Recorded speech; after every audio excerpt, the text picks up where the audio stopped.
Welcome to Washington, D.C., the nation's capital, a city of dreams and harsh realities. Legend has it that there are two cities. There's Washington, and then there's D.C. Legacy on the Potomac shares the stories and lives of the African American experience in Washington, D.C. First-person accounts of any story are more authentic than secondhand knowledge could ever be. It's in the details. So hear the stories, see the people in their own words and images. Legacy on the Potomac.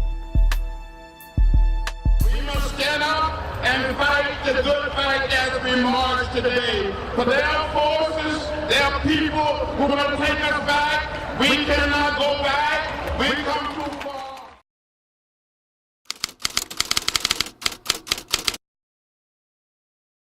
Carter Bowman Jr., February the 28th, 1922.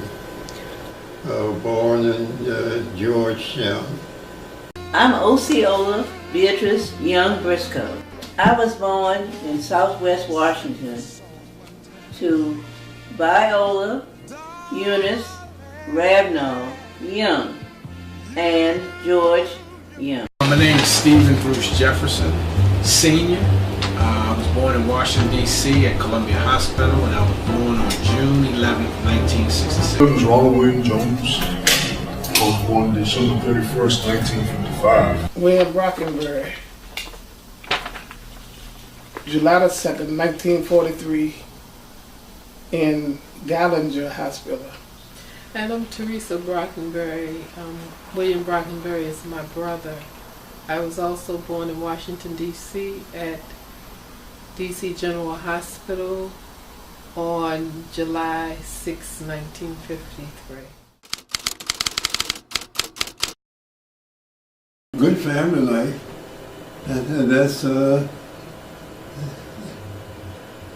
housing wasn't that great, but the people were of I was thinking about that thing the other day. There was a certain amount of freedom, if you can call it that way, you had in living in Georgetown. And so there was a lot of entertainment you could do. You could get your group together, but we would all come together for a common cause. When we came up in 1927, when they built Francis Junior High School, we had the swimming pool. And in this rundown place, way before anybody ever thought about it, there were two sisters. There were sisters called the Peters. And they lived and practiced and played, grew up on this playground called Rose Park Playground.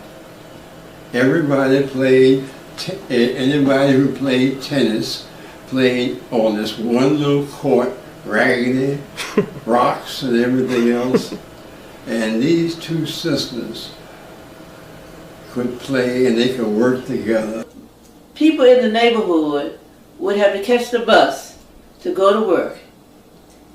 They would get their passes on Sunday by having the children to buy the passes. We would buy the passes from the transit company, and a group of us, sometimes 2 or 3 groups, because 3 or 4 people could go on a pass, and we would catch the bus after church and ride to the end of the line sometime, go to the mall, where we call the mall now, to the Capitol and to the Monument, to the Botanical Gardens. All of those buildings was just everyday work for us. In those days, as children, every child had to be in the house when the light outside came on. There was no excuse. I didn't know I was poor because the way my mother raised me, since I'm the only child and my mother and father, they split when I was very young, she made everything feel like we were millionaires. Sundays were family. You know, Sundays you ate a family home-cooked meal? Childhood, it was pretty much school and church. But I grew up right behind McKinley, so we had a lot of facilities, from pool to basketball courts. We mostly played football and baseball growing up. I mean, we used to make go-karts. Elementary school, which is on 26th and N, Northwest. That was the only black school that people that lived in Georgetown went in that area. It had Wormsley, which was on 34th and Prospect Avenue. And the blacks on the other side of Wisconsin Avenue went to that school. All blacks, once they finished elementary school, went to Francis, but all the blacks got put out of Georgetown because they didn't own their own houses. And we relocated down Foggy Bottom in another frame house, but they didn't have no electricity. They had hot water, no electricity. I was born on 2317 I Street. Then we moved to 802 24th Street, and from there we went to 1120 New Hampshire Avenue. Then from there we went to 2142 Newport Place. 5th grade we moved up to Upper Northwest on Allison Street, and I went to Powell Elementary from 5th to 6th. Then in 7 to 9 I went to McFarland Junior High, and then from 10 to 12 I went to Wilson High, because the line of demarcation between Wilson and Roosevelt was 14th Street. And I lived on one side of 14th Street. We were integrating Wilson High.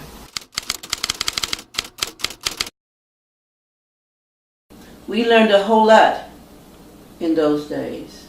People cared a lot. Even though there was segregation, we had families that taught us things. We as blacks, we were so quick to run to the suburbs instead of deal with the problems that we have here, because now the same problems we used to have in the city are now, it's become viral in the counties. And all you had to do was remember what our ancestors and forefathers did, and they protest. I think Washington is its own legacy. I mean, it's always going to be the capital of the country. And I mean, it's always going to be dynamic. We have so many colleges that we get a fresh crop of people coming to the city to go to school. Each year the military is a draw, the government is a draw. So it's always going to be a transient city where people come in and, a lot of people come and they like it, they stay, put down roots and raise families. So. I want them to know that we used to have a good city that was suitable for all people, black and white, to live in. And there wasn't no animosity, no prejudice when I was coming up, like it is now. If you have a church there were black people there. Know that the black people didn't come and plop a church in the white community, that there were black people. So you go around and you look, and if you see a church there, know that black people were once there. As they ask me, why am I here? That's the question that I'm pondering. Why am I here? Just why? That's the question I wanted people to ponder. Why